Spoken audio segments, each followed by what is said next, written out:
It is May 26, 1872. A ship sets sail from the southern English port of Southampton, bound for the South African harbour of Port Elizabeth. On board is a 25-year-old man named Emil Holub. A native of Bohemia and a recent graduate of medical school, he is now fulfilling a great dream of his life: to explore Africa, at the time still a partially uncharted continent.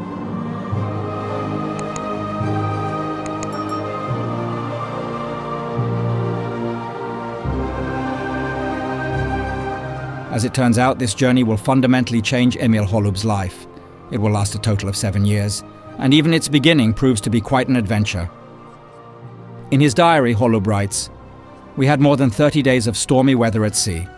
For 4 weeks, I suffered from dysentery, which left me so weakened that I no longer dared to hope I would reach the South African coast alive." Yet despite these hardships, after a brief stop in Cape Town, he disembarks in the port of Port Elizabeth and begins writing a story that will make him one of the most respected explorers and ethnographers of his time.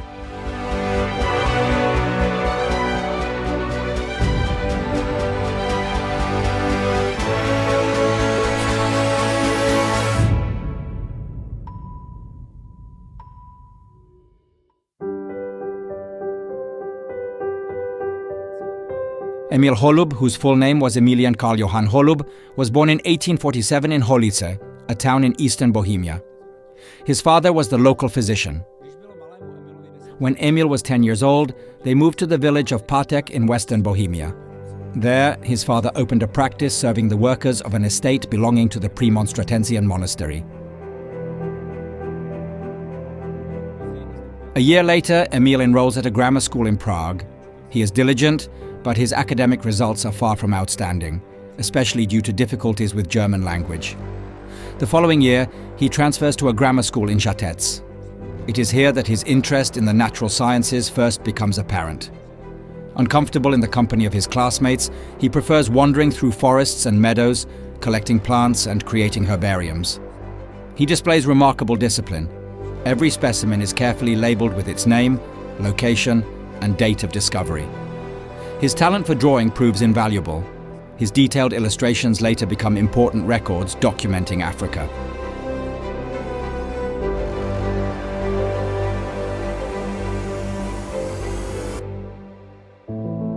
In Žatec, he comes across a book by the explorer David Livingstone about his travels through Africa.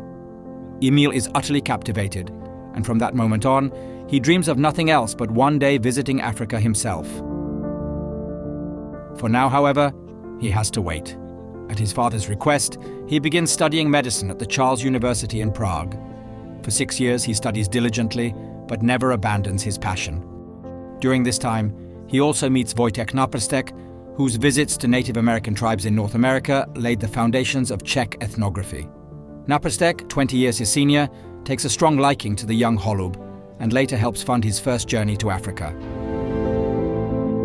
But before that, Emil Holub experiences his first love. He falls for Berta Novakova, the 16-year-old daughter of an optician.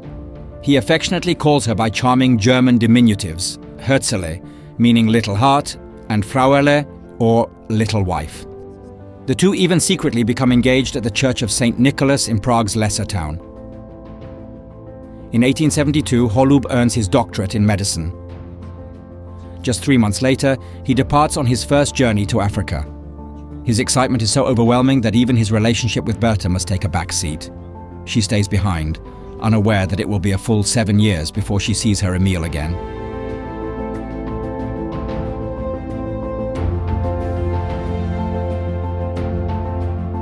After disembarking in southern Africa, Emil Holub quickly realizes he's short on funds. Fortunately, thanks to a recommendation from the local Austrian consul, he begins treating the children of European settlers. He moves some 450 miles north into the South African interior, and there in Kimberley, one of the first centers of diamond mining, he opens a medical practice. By the end of the year, he earns enough money to begin planning the journey he had long dreamed of.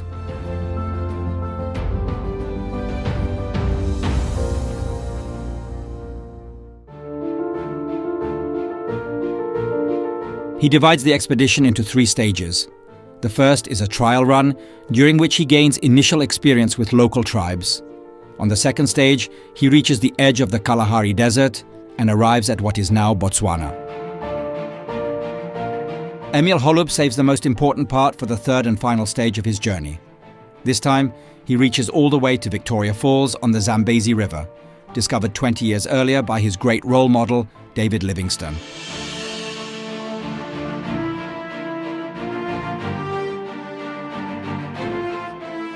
Holub charts the falls in detailed maps and later compiles his experiences into a book titled The Victoria Falls, aimed at international readers.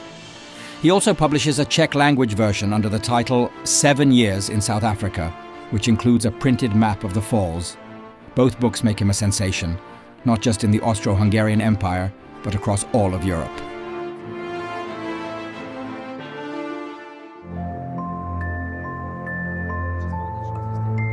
On the return journey, misfortune struck Holub's expedition.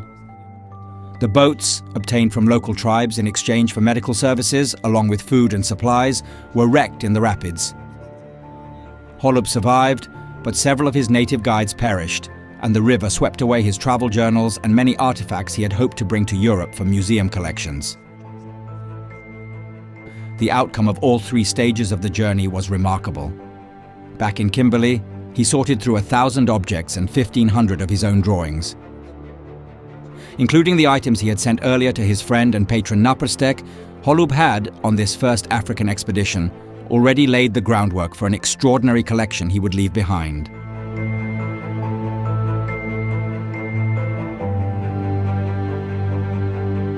In August 1879, after 7 years in Africa, Emil Holub finally boards a steamship bound for Southampton.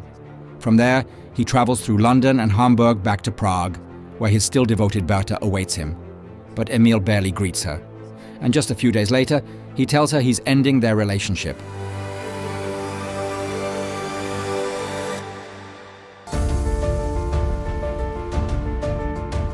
Now a celebrity, he revels in his fame. His popularity is boosted by the presence of an orphaned native girl he named Bella, whom he brought with him to Prague. At exhibitions he held in Prague and Vienna, and during his lectures he presented her as a living exhibit. Incidentally, Bella's later story is also remarkable. In European climate, she fell seriously ill, and Holub feared the worst. As a precaution, he had her baptized. When she recovered, he took her along on his second journey to Africa and returned her to the environment from which she had come.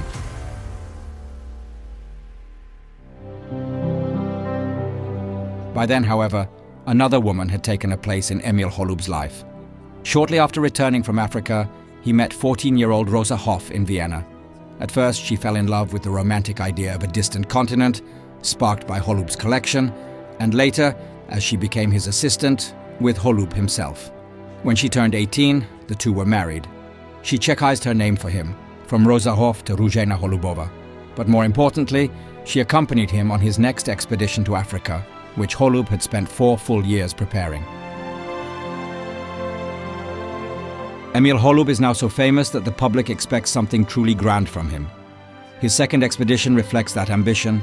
He plans to cross the entire African continent from south to north, from Cape Town in South Africa all the way to Cairo in Egypt. No one has ever accomplished such a feat, not even Livingstone.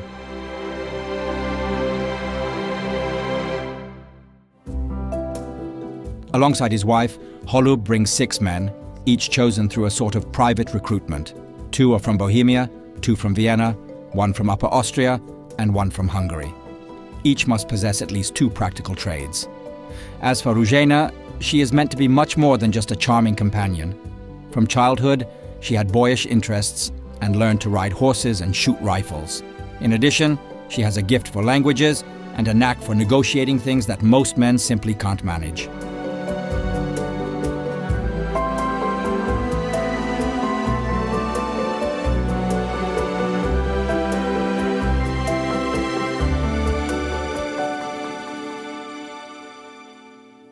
The expedition first follows the familiar route to Victoria Falls, a path Holub knows from his earlier journey, and then pushes farther north. This time, however, fortune does not favor them. In the swamps surrounding the Zambezi River, the entire group contracts malaria. 2 of Holub's men die, and a third becomes so gravely ill he has to turn back and return to Europe. and that is not all.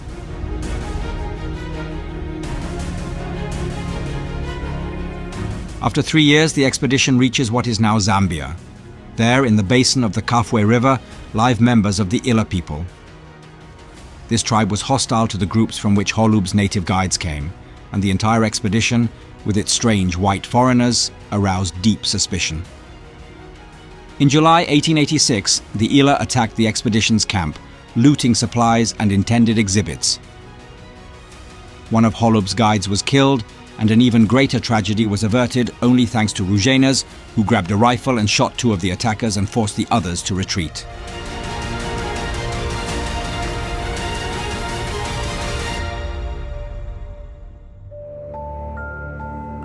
Continuing the journey through Ila territory was, of course, out of the question. The expedition retreated quickly, marching back through Kimberley to Cape Town, from where they sailed to Europe.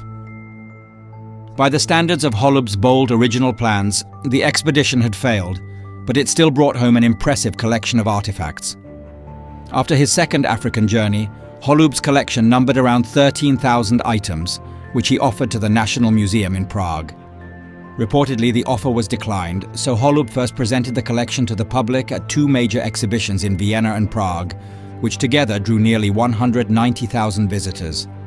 He then began selling or donating pieces abroad, so they can still be found today in Vienna, London, St. Petersburg, or Paris.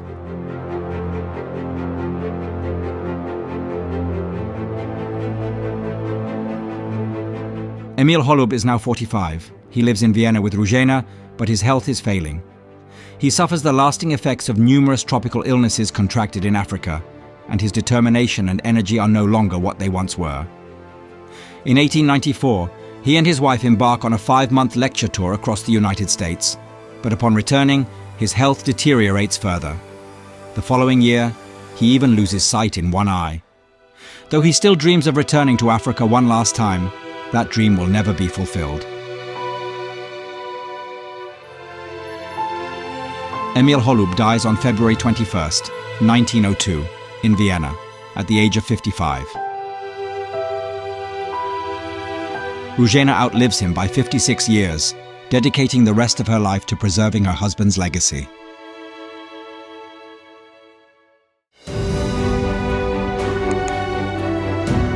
Today, Emil Holub may be a somewhat underrated figure.